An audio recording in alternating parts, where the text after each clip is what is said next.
सर्दी में ठिठुरे करोड़ी लाल, जेल जाए करोड़ी लाल, जेल जाए करोड़ी लाल, और माल खाए भजनलाल। किसान का एक एक आंसू इस भारतीय जनता पार्टी की सरकार पर आखिरी ताबूत का कील ठोकने का काम किसान कर रहे हैं। और मैं नौजवान हूं, अपनी भावनाओं को यहां प्रकट करने आया हूं। 2 करोड़ प्रतिवर्ष नौजवानों को रोजगार देने के वादे का क्या हुआ?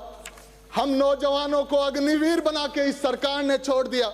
डबल इंजन की सरकार कहती थी कि हमारी सरकार आएगी तो आरपीएससी को भंग कर देंगे। आरपीएससी को भंग करने के वादे का क्या हुआ? आदरणीय अध्यक्ष महोदय, नौजवान रोजगार मांग रहा है और नौजवानों को ये ड्रग्स दे रहे हैं। और ड्रग्स कहां से आ रहा है? एमडी नाम का जो ड्रग्स आ रहा है वो गुजरात से आ रहा है। उसका रसायन इस गुजरात के लोगों को हमने देश की सत्ता दे दी, इन गुजरातियों को हमने देश की अर्थव्यवस्था दे दी, और अब भी वो एमडी नामक नशा हमारे नौजवानों के खून की नसों में दौड़ा रहे हैं। इसका हिसाब आने वाले समय में राजस्थान करेगा। आदरणीय अध्यक्ष महोदय, मुझे धूमिल की कुछ पंक्तियां याद आ रही है। एक व्यक्ति होता है जो रोटी बेलता है, दूसरा व्यक्ति होता है जो रोटी खाता है, और तीसरा व्यक्ति होता है जो ना रोटी बेलता है ना रोटी खाता है, वो रोटी से खेलता है। और ये भाजपा की सरकार भी नौजवानों और किसानों की रोटी के साथ खेलने का काम कर रही है।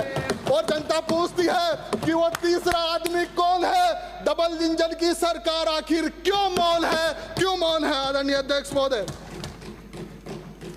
अध्यक्ष महोदय, 1 साल से भजनलाल सरकार 8 करोड़ लोगों की आकांक्षाओं और उनके सपनों पर भार बन चुकी है। और मैं दावे के साथ कह सकता हूं सभापति महोदय, यह भजनलाल सरकार नहीं है, यह इस प्रदेश पे वजनलाल सरकार है, यह प्रदेश पे भार है।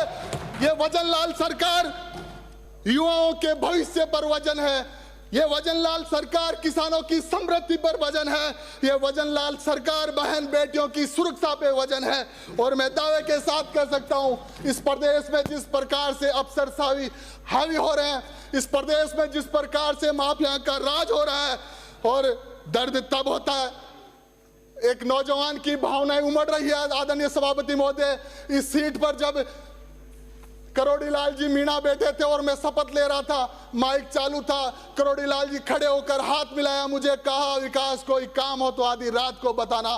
पर दर्द होता है कि एक मेहनत करने वाले आदिवासी नेता को, दलित नेता को इस प्रकार की छुट्टियां लेने पड़ती है। उसी सरकार से कहना पड़ता है कि यह सरकार मुझे अपमानित कर रही है। वो करोड़ी लाल जी मीणा, मैं पहले उनके उत्तम स्वास्थ्य की कामना करता हूं और कहना चाहता हूं, उन करोड़ी लाल मीणा जी को 2018 से 23 में नहीं सहेगा राजस्थान का झंडा आपने पकड़ाया। और सर्दी में ठिठुरे करोड़ी लाल, जेल जाए करोड़ी लाल, जेल जाए करोड़ी लाल, और माल खाए भजनलाल, मलाई खाए भजनलाल। कैसे चलेगा इस प्रदेश में? इस प्रदेश की इस प्रकार की हालत करने का जो जिम्मेदार है वो आदरणीय। आप बैठ रहे हैं, आप बीच में यार, बीच में डिस्टर्ब कर रहे हैं आप बैठो यार आप। आदरणीय अध्यक्ष महोदय, बैठ जाओ, मंत्री नहीं बन रहे आप। आदरणीय अध्यक्ष सभापति महोदय, इसको डिलीट किया जाए। मेहनत किसी की, सभापति महोदय, इसको डिलीट किया जाए। आदरणीय अध्यक्ष ये महोदय, बदतमीजी वाली बात है। मेहनत किसी की, थोड़ी तो मर्यादा रखें। मौज किसी का। बजट पर ही अपनी बात 15 मिनट है मेरे पास, 15 मिनट। और इधर उधर जो हो गए तुम लोग, जो अनावश्यक, ये अचानक किरोड़लाल जी में इतना प्यार क्यों उमड़ रहा तुमको? जो अनावश्यक जेल भेजने वाले तुम थे, जो है हटाया। किरोड़लाल जी को जेल भेजने वाले तुम थे। राजी आप बैठो भाई, बैठो, बोलने दो, आप बैठिए। बड़ा दर्द हो रहा माननीय है, सदस्य, बड़ा दर्द हो रहा है।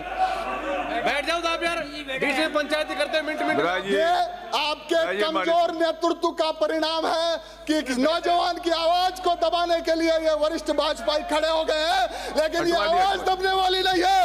ये पीड़ा एक नौजवान की, जो नौजवान बड़ी मुश्किल से सड़क पे लड़के इस सदन में आया है, और आपके द्वारा ये आवाज रुकने वाली नहीं है। आदरणीय अध्यक्ष महोदय, आपकी मेहरबानी से, आदरणीय अध्यक्ष महोदय, आपकी मेहरबानी से, आदरणीय अध्यक्ष महोदय, इस कमजोर नेतृत्व का परिणाम है कि राजस्थान राइजिंग होने नहीं जा रहा, राजस्थान फॉलिंग राजस्थान बनने जा रहा है, फिर से बीमारू प्रदेश बनने जा रहा है, जिस प्रदेश को बीमारू प्रदेश की श्रेणी से पूर्व मुख्यमंत्री अशोक गहलोत जी ने निकाला था।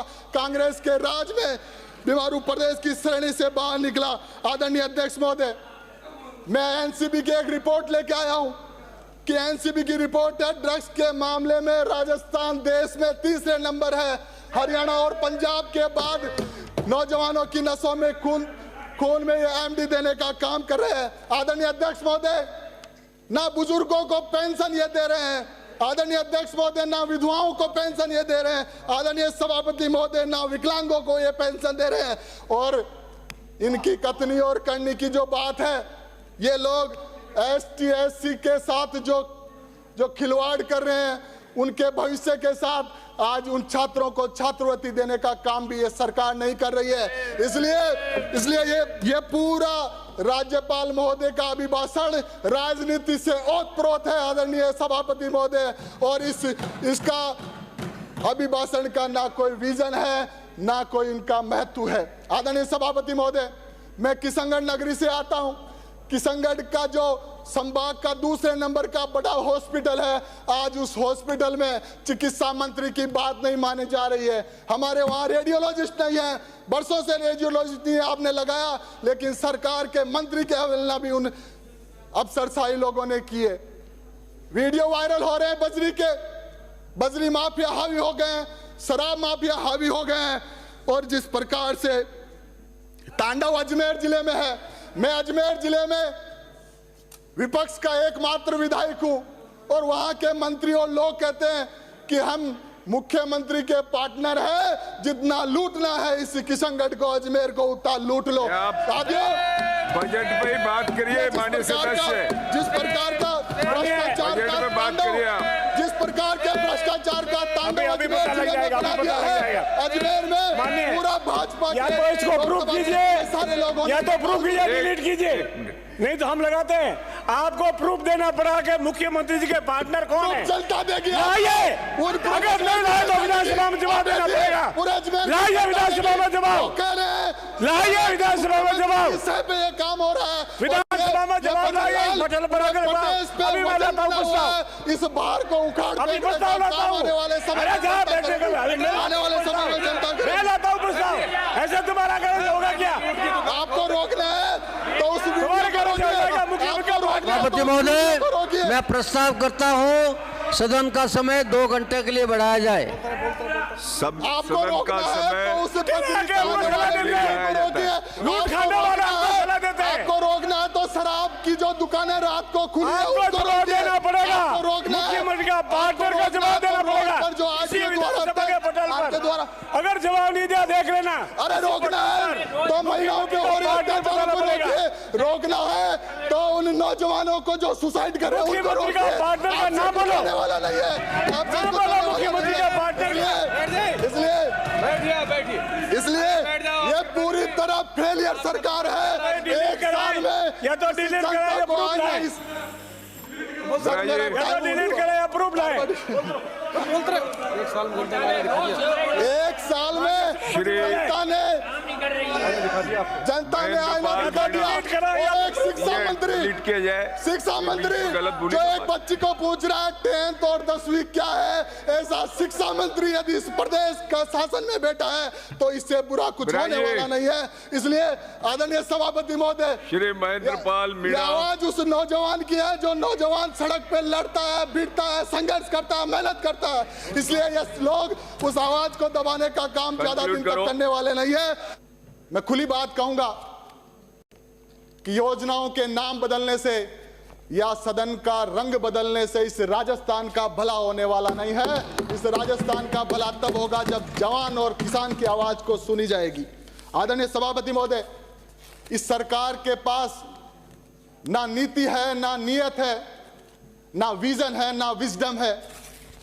आज प्रदेश के किसानों की हालात, युवाओं की व्यवस्था और महिलाओं की असुरक्षा को देखकर मन द्रवित होता है। आदरणीय सभापति महोदय, महिलाओं पर अत्याचार नहीं सहेगा राजस्थान का नारा देने वाले सत्ता पक्ष में बैठे ये लोग आज इनके राज में जनवरी 2024 से अगस्त 2024 तक 3,979 प्रकरण बलात्कार के दर्ज हुए हैं।